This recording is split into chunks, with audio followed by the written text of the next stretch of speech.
Salut Tessien, c'est Pépère Ludo et je suis heureux de te retrouver aujourd'hui pour un nouveau numéro des histoires personnelles de Pépère Ludo.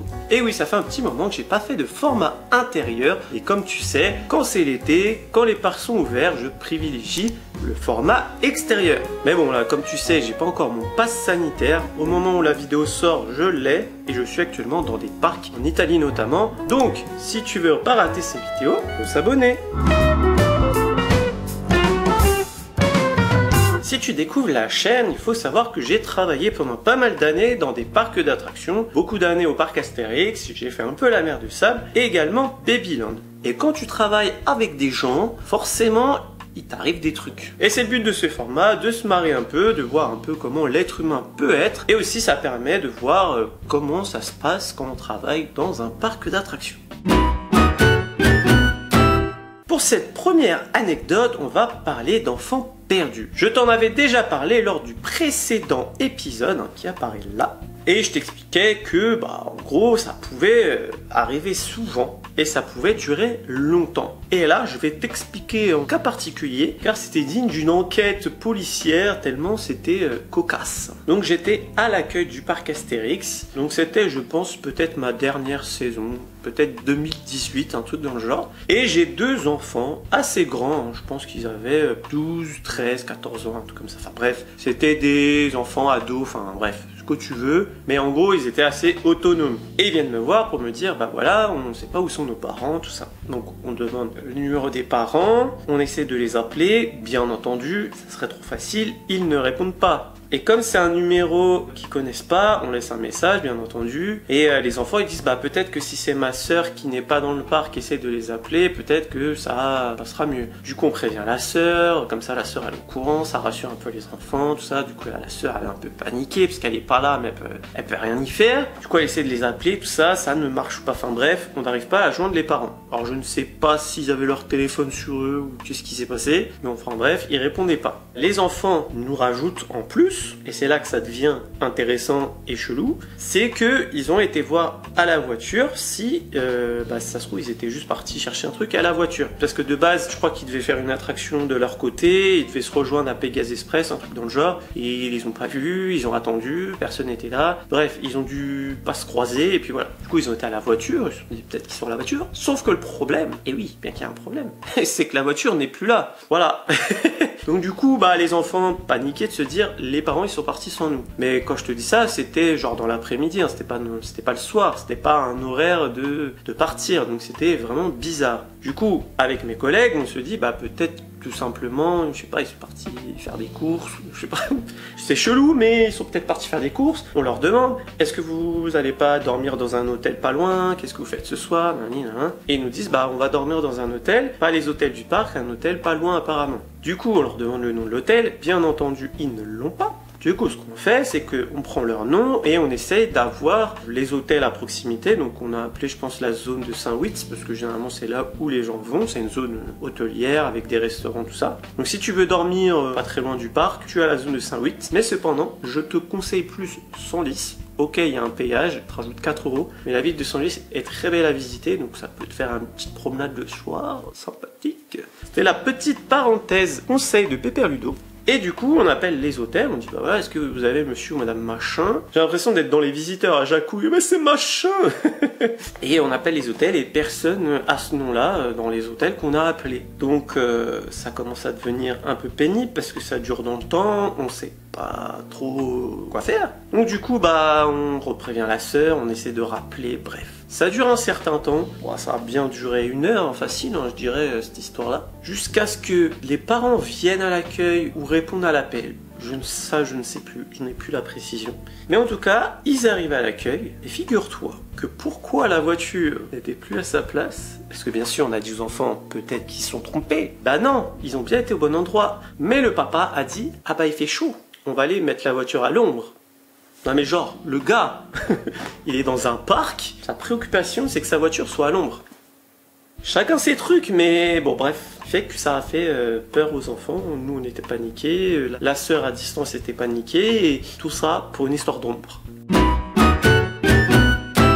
Pour cette deuxième anecdote, c'est toujours à l'accueil et c'était au niveau des tourniquets d'entrée, donc là où on fait le contrôle des billets, voilà, les gens scannent leurs billets et nous on est là aussi pour vérifier, pour renseigner, pour faire tout plein de choses. Et là on était en période d'été gaulois, donc quand le parc fermait à 22 h et c'était un samedi. Et à cette époque-là, il y avait encore le pass découverte, qui je crois n'existe plus, qui était un pass qui permet de venir au parc toute l'année, sauf les week-ends d'été gaulois, pour ça que je te disais qu'on était samedi, et tu pouvais pas faire aussi la période d'Halloween, autant dire la meilleure période. Mais bon, c'est bien pour découvrir le parc, voilà, tu te dis, bon, on va essayer ça. Donc forcément, comme il y a moins de jours, il est moins cher. Et voilà, on devait être fin d'après-midi, enfin bref, peut-être vers l'heure du goûter ou un truc comme ça. Et c'est vrai que le samedi, et encore plus quand le parc ferme à 22 h, c'est que il y a beaucoup de passes qui arrivent. Et pendant ce horaire-là, on fait que ça. En gros, on dit au revoir aux gens qui sortent de bonne heure, hein, parce qu'il y en a qui sortent de bonne heure. Comme je t'ai expliqué dans une précédente vidéo. Instant pub. Et du coup, on scanne les passes saison. Et là, je vais pour scanner, bim, ça marche pas. Je regarde, effectivement c'est normal, c'est un pass découverte. Et je leur explique, voilà, vous avez un pass découverte, ça ne vous donne pas accès au parc les week-ends, donc malheureusement, vous pouvez pas rentrer. Donc le gars, forcément, il est pas content, bien sûr. C'est pas normal, j'ai payé, bref, il fait son français, il râle. Mais, ce que je lui explique, son passe découverte ne lui donne pas accès le week-end. Je lui montre bien que c'est écrit, voilà, quand il l'a acheté, voilà. Et il est toujours pas content, il dit ouais mais c'est pas normal, on est venu de loin, vous pouvez pas faire une exception, ceci, cela, blabla. Et je lui explique que non, parce que c'est pour ça qu'il a payé moins cher. Et si le gars il paye un pass plus cher, c'est pour rentrer aussi le week-end. Donc si moi je laisse passer tous les gens qui viennent avec un pass découverte, qui ont payé moins cher, et le gars qui a payé plus cher, tu vois, ça se fait pas pour lui, tu vois. Bref, ça semble logique, tu le laisses pas rentrer. De toute façon, un ticket non valide, si je le laisse rentrer, c'est de la fraude, quoi. Donc, je le laisse pas rentrer. Il est toujours pas content, bref, nanana. Et là, il commence à me dire, ouais, donnez-moi votre main. Il me dit, ouais, c'est quoi, il veut me serrer la main, genre on est potes, ça y est, je vais le laisser rentrer. Tu sais, je comprends pas trop, ouais, si tu veux, serre-moi la main, enfin, y a pas de problème, mais ça n'empêche que tu rentreras pas. Et au final, je vois qu'il y a un billet qui vient dans ma main, je resserre ma main, j'ai dit, j'en veux pas ton billet. Et en gros, le gars voulait me filer 20 balles pour que je le laisse rentrer. À 4, 20 €. Quand tu m'aurais donné 100, bon, je rigole parce que en vrai, j'ai déjà eu des gens qui m'ont donné bien plus que ça. Là, je t'explique ce cas-là parce que c'est mon premier cas et voilà. Mais genre souvent, les gens achètent des faux billets sur le Bon Coin. Je t'avais fait également une vidéo pour te dire, fais attention. Et du coup, là, ils essayent de t'acheter, genre je te donne 50, tu me laisses rentrer, tu vois, avec ma famille. Bref, on ne m'achète pas. J'ai des collègues, bien entendu, ils m'ont dit « t'aurais dû », mais non, je ne suis pas quelqu'un qu'on achète, pour rester poli. Pour cette troisième anecdote, j'ai plutôt envie de te raconter un peu un souvenir de travail, un peu dans les coulisses, plutôt qu'une expérience avec un visiteur. Donc ça se passait en 2017 et j'étais au Courant-Fort. Et oui, j'en ai fait des posts. Première fois dans les anecdotes d'ailleurs. En fait, si tu veux, quand tu travailles au parc Astérix, à partir de septembre, le parc est ouvert que les week-ends et pendant les vacances de la Toussaint, puis après pour Noël. Ce qui fait que tu passes d'un contrat à 35 heures à un contrat 16 heures pour les week-ends et un contrat un peu chelou après. Enfin bref, et du coup ce que fait le parc Astérix pour un peu féliciter et remercier ses employés un peu là depuis un petit moment, enfin même des bons éléments qui viennent d'arriver, hein. Les nouveaux sont pas exclus, hein. En gros ils proposent de faire de la polyvalence dans d'autres services où ils ont besoin de monde. Au moment d'Halloween, on peut donner des coups de main au service déco, ça je l'ai déjà fait, et vers Noël, tu vas donner un coup de main au Courant-Fort, donc également au service déco, mais il y a également le Courant-Fort. Et du coup, ils avaient besoin d'un coup de main pour installer les guirlandes électriques de Noël pour la période de Noël gaulois. Donc en 2017, il n'y avait pas encore le retour de Noël gaulois durant la période des vacances. En fait, Noël gaulois a été créé en 2007, avec une période où c'est ouvert que pour des CE, et c'est ouvert de mi-novembre jusqu'aux vacances de Noël. Après, le parc, il ouvre pendant les vacances aux visiteurs lambda, quoi. Et en 2017, il n'y avait plus pour les visiteurs lambda, donc c'était que les CE pendant les week-ends. J'ai vu qu'ils cherchaient du monde, j'ai dit voilà, moi je veux faire de la polyvalence. Et on était une équipe de 3 à installer des guirlandes de Noël sur des sapins, des vrais sapins que le parc met en place un peu partout dans le parc. Et nous, on devait mettre les guirlandes électriques. Donc on avait 2 couleurs, des blanches et des bleues, et on devait faire un sapin sur 2, un blanc, un bleu, un blanc, un bleu, un bleu. bleu. C'était assez cool, un rythme assez pépère, parce que voilà, le parc est fermé, et en plus de ça, il faisait super froid. On a fait ça sous la pluie, mais pourtant je garde une super expérience. Donc on mettait les guirlandes, on devait câbler, on devait mettre des rallonges, mais le moins possible, parce que sinon bah, c'est moins bien, cacher tout ça, enfin bon bref. Et on a été un peu dans des endroits un peu insolites pour passer des câbles et compagnie. Alors me demande pas pourquoi j'ai été là-haut, parce que je crois pas qu'il y ait des sapins. Mais j'ai eu la chance de pouvoir monter sur la scène des mousquetaires, donc le spectacle des mousquetaires qu'il y avait avant dans la partie Moyen-Âge du parc. Du coup j'étais sur la scène, j'ai pu un peu faire le show, et en vrai c'est grave impressionnant. C'est pas hyper haut, j'ai absolument pas le vertige, mais mine de rien, t'es là-haut, bah, tu t'imagines qu'il y a une foule en bas, c'est quand même quelque chose. Après, je sais pas si tu peux t'en rendre compte sur la photo, mais en tout cas c'était vachement impressionnant. Mais bon, moi j'étais tout content. Bref, j'ai même découvert qu'il y avait des prises dans le parc, un peu cachées. Mais je garde l'astuce pour moi. Et pourquoi je te raconte ça? Parce que forcément, ça se passe pas toujours comme prévu. Genre, on faisait nos trucs, 1 sur 2, là, bleu, blanc, bleu, blanc, bleu, blanc, bleu, blanc. Puis après, on allait ailleurs, bleu, blanc, bleu, blanc, bleu, blanc. Et on avait un collègue qui était un peu responsable. Il nous disait, bah voilà, vous allez aller là, nanani, nanana. Et au bout d'un moment, il nous dit, ouais, vous avez fait quoi? Vous avez oublié un sapin? On lui dit, non, on n'a pas oublié de sapin, on n'est pas bête quand même. Et on arrive en forêt d'Île fixe et effectivement, il manquait un ou deux sapins, tu vois. Du coup, ça faisait bleu, blanc, rien, bleu, blanc, rien, enfin, un truc dans le genre. Du coup, bah, on comprend pas. Et en fait, on a assez vite compris. En fait, le service espace vert, quand ils ont des sapins un peu pas très beaux, ils arrivent avec 2-3 à en rafistoler un pour en faire un beau. Et après, ils nous les remettent. Mais oui, mais sauf que si tu nous mets un sapin, et ça fait bleu, blanc, tu rajoutes un sapin, bleu, blanc, tu vois. Là, du coup, tu vas falloir rajouter une guirlande sur ce fameux sapin vide. J'espère que tu suis, hein, parce que c'est un peu l'embrouille. Mais en gros, t'as une guirlande bleue, t'as une guirlande blanche, sapin suivant, tu vas mettre un bleu. Sauf que comme il n'y en avait pas, t'avais mis un bleu au suivant. Du coup, ça fait bleu, blanc, bleu, bleu. Blanc, du coup ça va pas. C'est l'embrouille ce truc. Du coup, on a dû faire tout le reste des sapins pour remettre dans l'ordre bleu, blanc, bleu, blanc, bleu, blanc. Merci les espaces verts. Donc du coup on perdait un peu de temps et on a su rattraper ce temps. Puis il y a eu un soir où on nous a dit bah voilà, vous pouvez pas rester, là faut qu'on fasse des tests de nuit et comme ça si on a besoin on rajoute et tout. Et là on voit enfin le résultat de notre travail de nuit et tout, ça rend trop bien. Et ce qu'on devait faire en fonction des endroits, il y a des endroits où on devait mettre les sapins en couleur fixe, donc genre le bleu et le blanc et la lumière elle s'allume. Et d'autres on devait mettre un peu scintillant mais assez mou quoi, pas des trucs genre la tectonique là, genre wouh. Donc tout ça on s'organise bien. Et tu doutes bien que faut bien que les visiteurs fassent leurs visiteurs. Donc là en l'occurrence moi quand les visiteurs étaient là, j'étais de retour à l'accueil. C'est mes collègues des courants forts qui m'ont raconté. On avait bien fait notre travail, voilà, les guirlandes fixes et les guirlandes qui clignotent mais gentiment. Et les visiteurs, bien entendu, les petits malins qui viennent dans le sapin, appuyer sur le bouton là, tu sais, comme t'as chez toi, et tu peux choisir le mode de clignotement. Et on a plein qui s'amusent à faire clignoter à droite à gauche. Sauf que du coup, bah, les responsables ils passent, ils disent ouais, c'est quoi ce délire, ils ont fait quoi, nanani, nanana. Et après nous on se fait engueuler, enfin nous, en l'occurrence pas moi parce que j'étais pas. Mais en gros, bah mes collègues se sont un peu fait engueuler parce que bah, y a plus cette charte qui est respectée, sauf que c'est à cause des visiteurs. Du coup, leur mission, en plus de leur travail, de changer les ampoules, de réparer éventuellement un truc électrique qui ne marche pas, enfin bref, ils doivent, en plus de ça, aller chercher les boutons, puisque bien sûr, c'est des sapins, ça pique, c'est vachement génial, tu vois. Donc tu vas dans le sapin, machin, aller chercher le bouton et bim, t'as vu. Tu fais ça toute ta journée pour des gogoles qui ont que ça à faire, d'appuyer sur un bouton, quoi. Pour cette 4e anecdote, on va encore aller à l'accueil. Ouais, j'ai envie de parler de l'accueil aujourd'hui, pas trop des attractions. Et je pense que c'était en 2017, l'année d'ouverture de Pegasus Express. C'est une anecdote assez courte, mais je l'aime bien.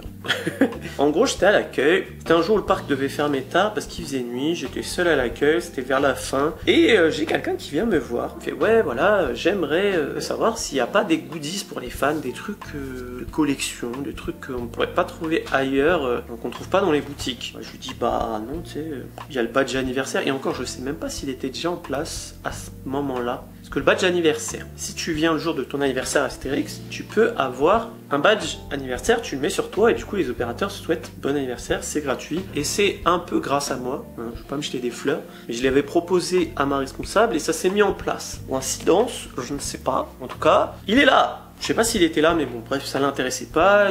J'ai des plans, qu'est-ce que tu veux? Je sais rien, j'ai rien. Moi. Je vais essayer de voir, il y a toujours des trucs qui traînent dans les arrières et je sais pas à quoi ça sert, mais bref. Je vais voir mon responsable, je dis écoute, voilà, il y a pas des trucs que je pourrais donner, des trucs qui traînent et tout. Mes collègues, ils me disent, bah, j'en sais rien, nous on a rien, donne-lui un plan, il sera content, enfin voilà. Bah, mais c'est pas très ouf quoi, un plan. Et du coup, je leur dis, mais il y a des trucs à chaque fois, on sait pas ce qu'ils sont là depuis des années et tout. Ma collègue, elle me dit, bah écoute, va voir. Et je vais dans un endroit et je vois une immense affiche, mais quand je te dis immense, genre plus grande que moi. Voilà, donc je dis à ma collègue, j'ai dit ça, on fait quelque chose ou quoi? L'affiche elle est par terre depuis 3 semaines. Elle fait, ah non, non, on l'utilise plus, on doit plus la mettre. Du coup, je lui dis, il y a moyen de lui donner alors. Du coup, elle me fait, bah oui, comme ça, voilà, ça fait de la place et ça fera plaisir à quelqu'un. Et là, du coup, je débarque avec mon affiche et je la donne au garçon. Il s'appelle Quentin, si je m'en souviens bien. Salut si tu es là. Et du coup, je vois les grands yeux, le sourire, genre, waouh, mais il m'a ramené un truc de ouf. T'es genre, peut-être qu'il s'est dit, je sais pas, j'aurais rien. Et voilà, je lui ai ramené ça, il était content, moi j'étais content, tout le monde était content. Et c'est pour ça que je te la raconte, parce que c'est aussi ça qui est bien quand tu travailles dans un parc, c'est de donner le sourire à quelqu'un, des fois avec pas grand chose. Je me rappelle, il m'a même envoyé la photo de lui devant l'affiche. Voilà, ça c'est les moments que tu kiffes quand tu travailles dans un parc. C'est la satisfaction visiteur de pouvoir donner le sourire à quelqu'un, et ça n'a pas de prix. C'était la philo selon Ludo. Voilà, et d'ailleurs, juste après, il y a un monsieur qui a assisté à la scène. Le monsieur il me dit quoi? Il me dit, ça se passe comment? Je vous demande un truc, vous me le ramenez? Vous me ramenez une voiture, un chèque de 500 € là? C'était qu'une fois, monsieur. Et pour cette dernière anecdote, je t'ai teasé de ouf sur la miniature, hein, comme d'habitude. Là, ce coup-ci, on va pas parler de fesses. Alors ouais, je sais que t'aimes ça, hein, parce que les anecdotes où ça parle de ça, c'est ceux qui ont le mieux marché. Alors, c'était un exercice. Donc je peux t'en parler parce qu'il y a eu des articles hein, sur internet, ou peut-être dans le journal, enfin bref, j'en ai déjà vu passer, comme quoi il y a des exercices d'entraînement attentat, ou je sais pas comment ça s'appelle ça, mais bref, un exercice qu'il y a un ouf dans le parc. Donc c'était en 2017, je m'en souviens, parce que en soirée, on avait la soirée du personnel et on pouvait tester Pégase Express avant même qu'il ouvre au public. Donc ça c'est grave stylé. Donc c'était un programme d'entraînement. On arrive le matin, on a un briefing, tout ça, avec les chefs de la sécurité, les agents de sécurité. En vrai, on les connaît très bien. Surtout moi qui travaillais à l'époque à l'accueil, ou même quand tu travailles aux attractions, les agents de sécurité, c'est vraiment des collègues avec qui tu travailles souvent, car malheureusement, le parc Astérix n'est pas très bien fréquenté, région parisienne, tout ça. Et du coup, bah, on les voit quasiment toute la journée parce qu'on les appelle souvent. Et du coup, il y a le briefing, il nous explique que voilà, on s'entraîne, c'est un truc vraiment sérieux et qu'on va devoir préparer nos agents de sécurité. Donc il y avait 2-3 responsables de la sécurité qui nous disaient, bah voilà, il y a des moments, nous on va aller dans les figurants et on va vous donner des consignes. Mais du coup, les agents de sécurité ne sont pas au courant de ces consignes. Ouais, donc déjà, on était au niveau des tours amoureuses et nous, on devait jouer des visiteurs qui voulaient aller vers le Transdémonium, quand il existait encore, enfin vers là-bas quoi. Et les agents de sécurité, on leur a dit, vous bouchez le passage, on laisse rentrer personne. Bien entendu, ils ne devaient pas dire la raison pourquoi ils ne laissaient pas rentrer, mais visiblement, il y avait eu un mec qui avait fait des folies dans le parc. Et du coup, nous, on devait dire oui, mais nous, on veut faire ça, on a des copains qui nous attendent là-bas, tout ça. Au début, c'était un peu dur parce qu'on les connaît, donc on avait tendance à un peu rigoler, même les agents de sécurité, des fois, ils avaient un peu du mal à garder leur sérieux parce que nous, on les titillait. Quand c'était des filles, on essayait de les charmer, ouais, tu sais que t'es mignonne, machin, tout ça, enfin bref. On essayait de les titiller et les chefs de la sécu nous disaient, allez, poussez-les un peu, dis-leur ça, machin, tout ça. Donc on essayait vraiment de les pousser à bout. Puis après, les chefs de la sécu nous disaient, essaye de forcer le passage, genre d'aller un peu au contact. Du coup, bah, on essaye de faire du contact, voilà, ils nous repoussent, tout ça, mais on reste gentil, c'est nos collègues, tu vois. Ouais. Donc je crois qu'on finit par passer de force, parce que forcément, il y a plus de visiteurs que d'agents de sécurité. Malgré le fait que, au bout de 2-3 minutes, il y avait déjà du renfort qui est arrivé de la sécurité, puisque au moment où l'exercice a commencé, c'était un cas de figure réel où c'est l'agent de sécurité du secteur qui a pris la mission de bloquer le truc. Donc il y avait un peu plus d'agents de sécurité, mais je crois qu'on avait réussi à passer un petit peu plus loin. Voilà, et puis bon, tout le monde, on commence à les embrouiller, machin, on veut comprendre et tout ça. Et là, j'ai un agent de sécurité, enfin un chef qui me dit viens avec moi, avec une autre collègue, viens, on a un cas de figure un peu plus loin. Et là, il m'explique que je vais devoir jouer une victime devant le cirque, donc je dois m'allonger au sol. Et ma collègue, c'était ma compagne dans le jeu, et du coup, elle devait pleurer mon mari, tout ça, enfin bref, elle jouait super bien. Donc du coup, je pense qu'il y a la gendarmerie qui commençait déjà à arriver sur place, parce que eux, ils sont à Cois-la-Forêt, qui est un petit village pas trop loin d'Astérix, surtout qu'ils ont un accès autre que l'entrée du parc pour les visiteurs. Donc je sais plus si c'est la sécurité, les gendarmes ou quelqu'un qui... Enfin bref, ils disent à ma compagne du jeu de venir. Donc elle faisait... Enfin elle devait jouer, ah non, je veux rester avec lui. Enfin bref, elle le faisait trop bien. Et il l'emmène. Et je me retrouve tout seul, allongé au sol. J'entendais le bruit dans la rue de Paris, ça hurlait, machin, tout ça. Il y a un moment, ça commençait un peu à se calmer. Et je commence à me dire, il m'aurait pas oublié, genre...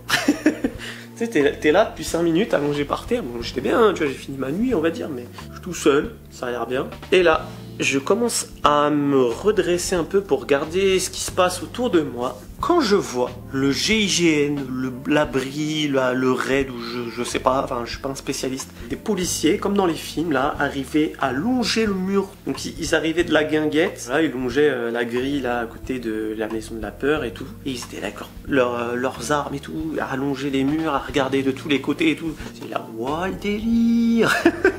Genre, on savait, ils nous avaient prévenus, genre, il y a les gendarmes qui allaient arriver et tout ça, mais je pensais pas qu'il allait avoir une brigade de ouf qui allait arriver. Ok, c'est un exercice pour faire comme dans la vraie vie, mais c'était un truc de fou. Tu sais, t'es là, t'es allongé par terre, tu te lèves, tu vois là, les gars, là, ils sont là. J'attendais juste les hélicoptères et puis on y était quoi. Je me rallonge, je joue la victime du coup pour qu'ils comprennent que je suis une victime. Enfin, ils sécurisent la zone, tout ça, pour ensuite que les pompiers puissent venir s'occuper de moi. Et les pompiers arrivent, ils me mettent sur une civière, ils m'emmènent dans le camion pompier, ils commencent à m'enlever ma ceinture, mon pantalon, je dis c'est bon, vous faites quoi? Et du coup ils m'expliquent, bah normalement on doit le faire parce que je pense que ça doit être pour éviter que le sang il coagule, enfin bref, il doit y avoir une explication. Et voilà, l'exercice s'arrête là pour moi. Ma femme dans le jeu m'expliquait qu'elle avait eu quelqu'un de la gendarmerie qui lui avait demandé de soulever son t-shirt pour vérifier qu'elle n'ait pas de bombe ou de je ne sais quoi sur elle. C'était marrant, elle m'a dit non, je soulève pas mon t-shirt. Donc elle l'a pas fait pour le jeu, mais bon, dans la vraie vie, c'est comme ça que ça se passe. Et j'ai un autre collègue qui lui était dans la partie rue de Paris, dans le noir, là, dans Paris avant Haussmann, et il m'expliquait que eux ils essayaient un peu de se planquer parce qu'il y avait le gars qui était sur place, qui faisait des folies là, et lui s'était réfugié je crois dans une petite ruelle, tu sais les petites ruelles là, qui montent, mais après il n'y a plus rien, et que il y a un mec du GIGN ou je ne sais quoi là qui est parti chercher les mains en l'air machin et tout. Bref, il m'a dit c'est la première fois et la seule fois de ma vie certainement je me ferai interpeller. J'ai un peu cherché là, les histoires. J'avoue, j'aurais bien aimé ne pas être une victime. Parce que ok, c'était grave stylé, je les ai vus tous débarquer, mais au final, j'ai pas eu le... En vrai, j'aimerais pas que ça m'arrive, mais tu sais, l'euphorie de se dire je me cache et je me fais interpeller, tu vois, enfin, ça devait être impressionnant. Surtout que, voilà, hein, eux, entraînement, pas entraînement, ils savent pas t'es qui. Les mecs, ils te hurlent dessus, et toi seul, les mains sur la tête. Ça devait être quelque chose. Mais en tout cas, c'est quelque chose qui m'a quand même pas mal marqué. Et voilà pour ça que je voulais en parler avec toi.